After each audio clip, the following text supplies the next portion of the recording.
রাষ্ট্রের মালিক জনগণ, তারাই করবে নির্বাচন। প্রার্থীদের স্বচ্ছতা, যোগ্যতা এবং নীতিগত অবস্থানের ভিত্তিতেই নম্বর দিন। তুলনা করুন, সঠিক সিদ্ধান্ত নিন। সেই সিদ্ধান্তের ভিত্তিতেই রিট রবিন 10Q আজকের আয়োজন। আপনাদের সাথে আছে আমি প্রিয়দর্শিনী সুমি এবং আমি আরিফুল ইসলাম। দর্শক, চলছে ত্রয়োদশ জাতীয় সংসদ নির্বাচনের আনুষ্ঠানিক প্রচারণা। আজ সেই প্রচারণার ঠিক 10ম দিন। ভোটের মাঠে দল, জোট, স্বতন্ত্র সব মিলিয়ে প্রায় 2000 প্রার্থী। আর সেসব প্রার্থীরা জনগণ এবং তাদের ভোটারদের কাছে দিচ্ছেন নানান প্রতিশ্রুতি, চাইছেন নিজস্ব প্রতীকে ভোট। আর সেই ভোট পেয়ে নির্বাচিত হলে জনগণের পাশে কতটুকু থাকবেন, এই নিয়েই আজকে আমাদের আলোচনার বিষয়। আমরা আজকে আলোচনা করতে চাই রিট রবিন 10Qর 10টি প্রশ্ন নিয়ে।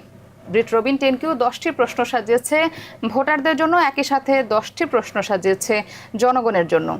একই সাথে 10টি প্রশ্ন আছে প্রার্থীদের জন্য। আমরা সেই 10টি প্রশ্ন নিয়েই আজকে আলোচনা করতে চাই। আমরা আজকে আলোচনা করতে চাই ঢাকার অন্যতম একটি গুরুত্বপূর্ণ আসন, ঢাকা 1 আসন নিয়ে।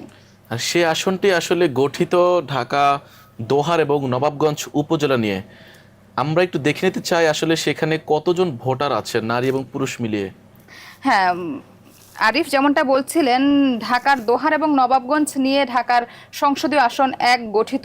একটু আপনাকে বলে রাখতে চাই, এতদিন এই আসনটি ক্ষমতাসীন প্রভাবশালী রাজনীতিবিদ এবং শিল্পপতিদের দখলে ছিল। একটা লম্বা সময়ের পর এবছর প্রথম দল নয়, মানুষ প্রার্থী এবং মার্কার উপর ভিত্তি করে ভোট দেওয়ার সুযোগ পাবেন।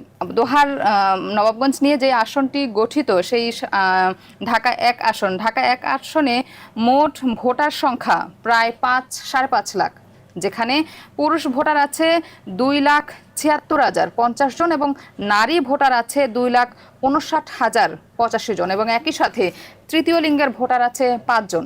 অর্থাৎ বৃহৎ একটি জনসংখ্যা, আয়তন দিক থেকে যদি বলি বা ভোটারদের দিক থেকে বলি, একটি বৃহৎ পরিসরের সেখানে একটা অবস্থান আছে ভোটারদের, নাগরিকদের। অবশ্যই সচেতনতা এবং যে নির্ভরযোগ্য প্রার্থী রয়েছে তাদের আপনারা ঠিক কিভাবে মূল্যায়ন করছেন। রিট রবিন 10Q আজকে আমরা দেখে নিতে চাইবো সেখানে কোন কোন প্রার্থী কোন কোন প্রতীকে লড়ছেন। যেমনটা বলছিলেন আরিফ, আমরা একটু প্রথমে দেখে নিতে চাই কোন কোন প্রার্থী আছেন তাদের নিজস্ব প্রতীকে। প্রথমেই আছেন স্বতন্ত্র থেকে অন্তরা সেলিমা হুদা, যিনি স্বতন্ত্র থেকে লড়বেন।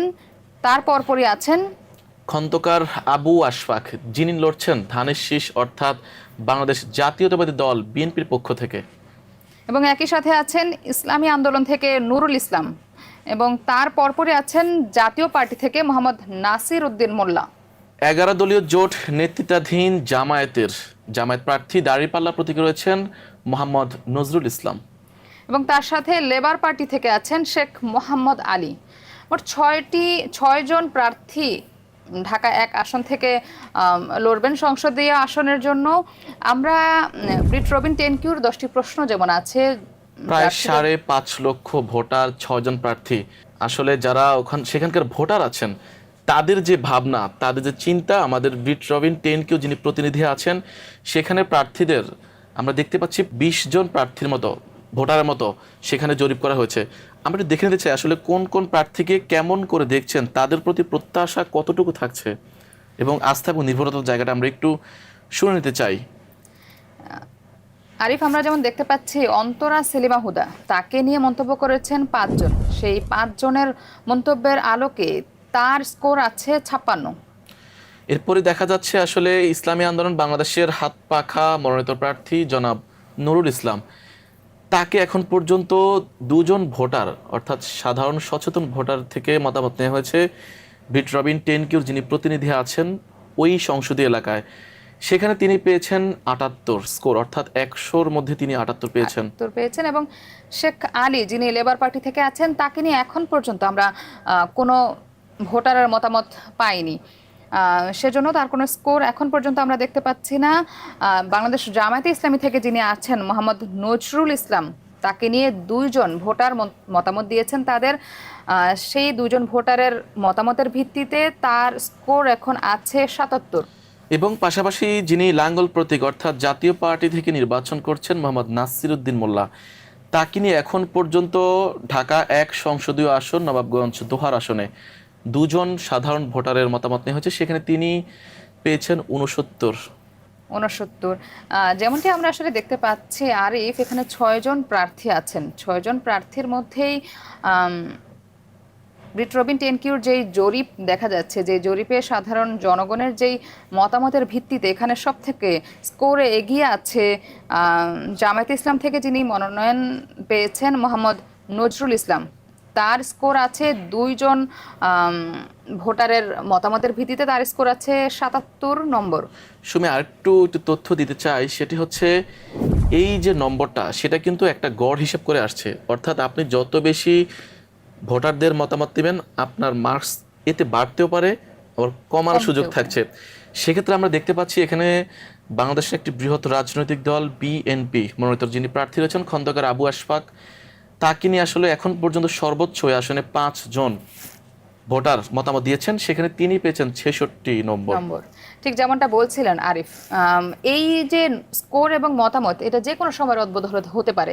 এটা একেবারেই আজকের পর্যন্ত যেই স্কোর আমরা দেখতে পাচ্ছি এটা যে কোনো সময় পরিবর্তন হতে পারে। এখানে স্বতন্ত্রের যিনি আছেন তাকে এখন পর্যন্ত 5 জন মতামত দিয়েছেন, এবং জাতীয় পার্টি থেকে যিনি আছেন তাকে নিয়ে 2 জন দিয়েছেন। যে কোনো সময় এটা পরিবর্তন হতে পারে, এই স্কোরটা এখনই ফিক্সড নয়। দর্শক, ত্রয়োদশ জাতীয় সংসদ নির্বাচনের দিন যত যাচ্ছে সেই সময়টা ততই নিকটে চলে আসছে। আপনি আপনার মূল্যবান মতামত, আপনি আপনার নিজস্ব চিন্তা চেতনা এবং সচেতন মনোভাব নিয়ে ব্রিট রবিন টেনকিউর যে প্রশ্ন জিজ্ঞাসা পর্ব সেটিতে আপনি দেশে কিংবা প্রবাসে পৃথিবীর যে কোনো প্রান্ত থেকে আমাদের ওয়েবসাইটের মাধ্যমে যুক্ত হতে পারেন।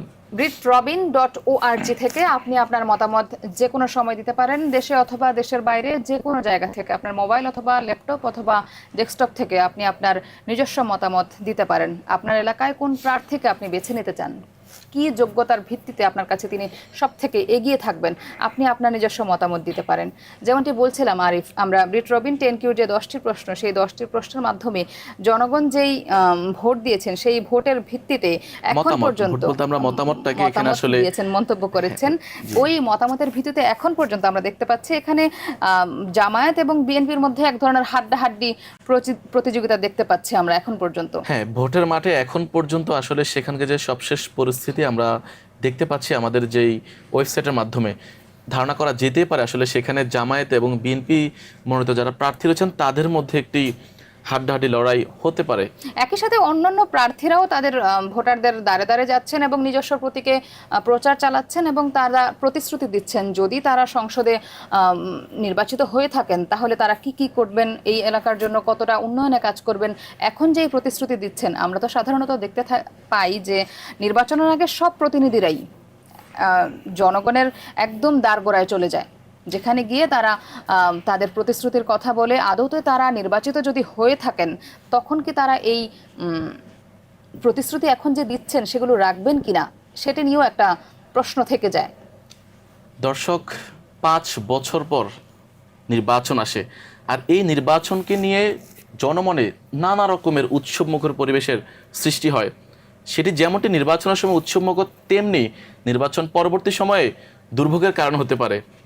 আপনি সেজন্য যখন প্রার্থী নির্বাচন করবেন, আপনার মতামত জানাবেন, আপনি একটি সঠিক সিদ্ধান্তের মাধ্যমে আপনার এলাকার শিক্ষা, স্বাস্থ্য, আইনগত ব্যবস্থা সব কিছুকে সমন্বিত করে যাকে আপনি ভালো এবং যোগ্য মনে করবেন সেই চিন্তা থেকে britrobin.org-তে এই ওয়েবসাইটের মাধ্যমে আপনি আপনার সিদ্ধান্ত এবং মতামত আমাদেরকে জানাতে পারেন। আমরা সেটি আবার জানিয়ে দেব আপনাদের কাছে এই অনুষ্ঠানের মাধ্যমে। দর্শক, আপনারা দেখছিলেন ঢাকার অন্যতম একটি গুরুত্বপূর্ণ আসন ঢাকা 1 আসন নিয়ে। সেই আসন নিয়ে আমরা আলোচনা করছিলাম, আমরা দেখছিলাম আপনাদের মতামতের ভিত্তিতে কোন প্রার্থী এগিয়ে রেখেছেন আপনারা এবং কাকে কত স্কোর দিয়েছেন। আমরা অন্য একটি আসনে অন্য একজন প্রার্থী বা ওই আসনে যত প্রার্থী আছেন তাদেরকে নিয়ে পরবর্তীতে আরেকটি আয়োজনে আপনাদের সাথে নিয়ে আলোচনা করতে চাই। সেই পর্যন্ত ব্রিট রবিন টেনকিউর সাথে থাকবেন। আল্লাহ হাফেজ।